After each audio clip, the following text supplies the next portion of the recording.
You ask Tiger to solve. This deals with linear equations with one unknown. The final result is c equals 5000.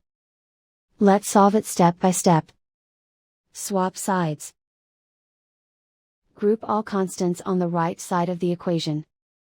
Subtract 25,000 from both sides. Group like terms. Simplify the arithmetic.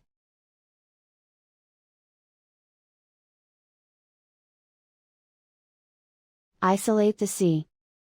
Divide both sides by 5. Simplify the fraction. Find the greatest common factor of the numerator and denominator.